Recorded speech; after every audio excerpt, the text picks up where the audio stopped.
Kalau ngelihat VT-nya, live bareng-bareng, kelihatannya juga akrab banget. Sejak kapan sih akrab sama Pak Anies, Pak Tom? Jadi saya sudah sahabat dekat dengan beliau itu lebih dari 18 tahun. Ya, jadi waktu beliau pas kembali dari Amerika, dari kuliah di Amerika, saya sudah di Jakarta kira-kira 8 tahun, ya kan, 9 tahun. Ya, langsung asik ngobrol, langsung klop, langsung apa ya, satu frekuensi, dan ya reguler berdiskusi secara intensif, berbagai gagasan ya. Beliau kan memang dari keluarga yang punya tradisi ya.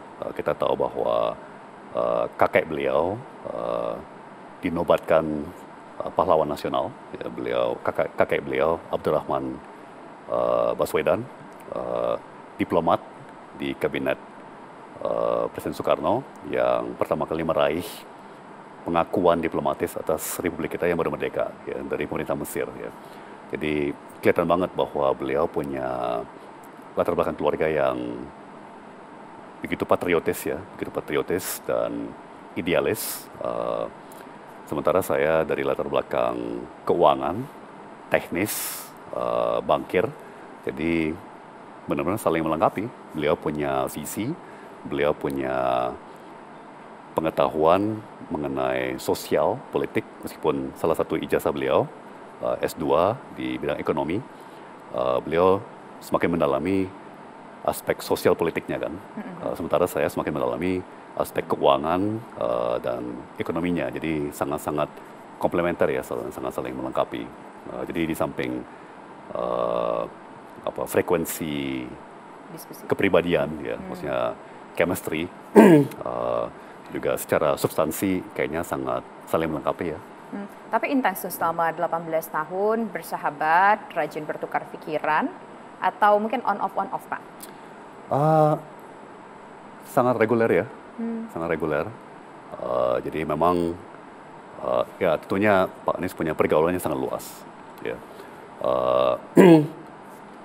Tapi Mbak Tisa harus membayangkan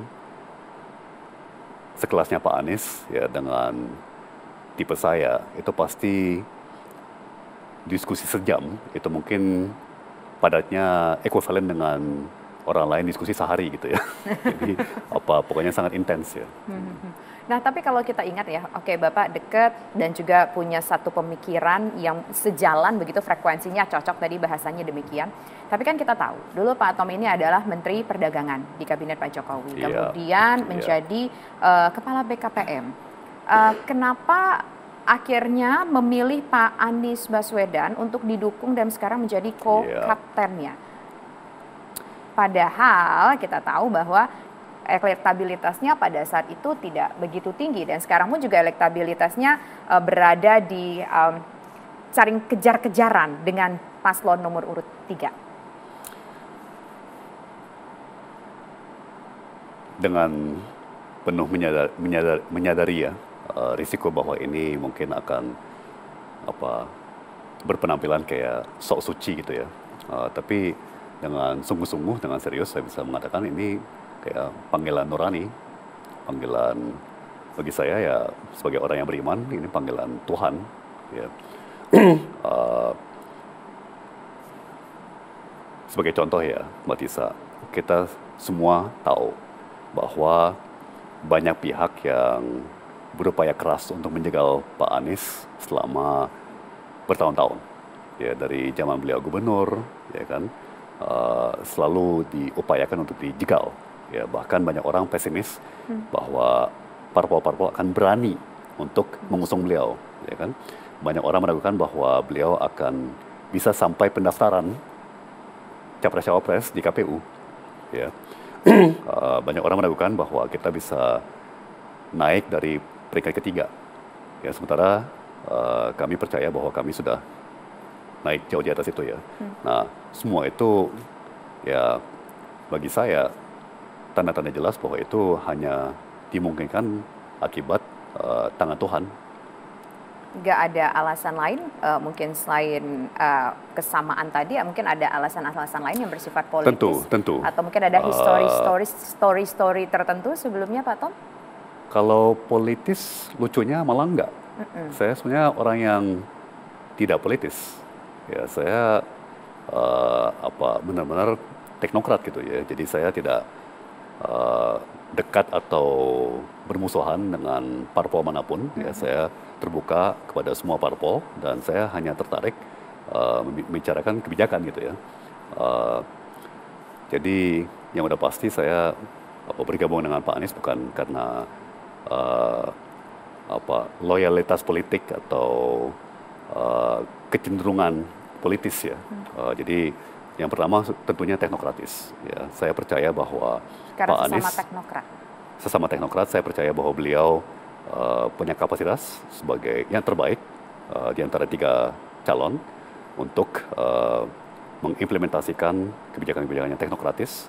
Ya, beliau punya keterampilan politik untuk bisa mengkomunikasikan ya kebijakan-kebijakan kita kepada publik, kepada pemangku kepentingan, terutama partai-partai politik yang tentunya akan menguasai legislatif.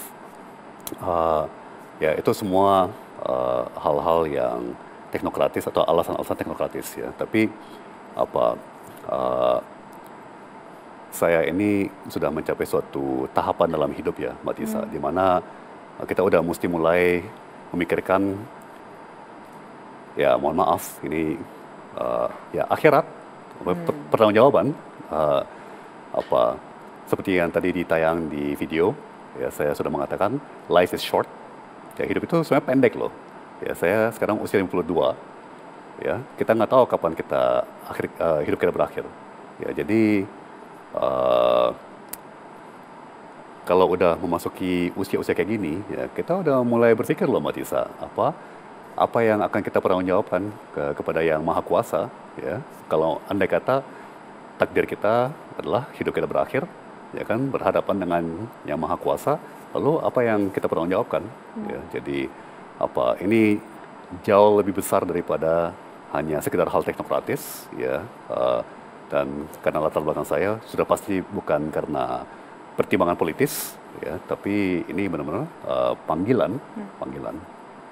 Pak, kalau kita ingat bahwa Bapak itu juga dulu sebelum bergabung menjadi bagian dari Timnas Amin, beberapa tahun sebelumnya Bapak ini juga mensupport Presiden Republik Indonesia untuk memberikan masukan-masukan, saran-saran, termasuk juga dalam pidato. Yeah. Terkenal dengan istilah Thanos itu juga pidato yang cukup viral pada saat itu kan, dengan istilah-istilah itu. Yeah. Nah, kalau dengan Pak Anies, apakah juga sama memberikan treatment?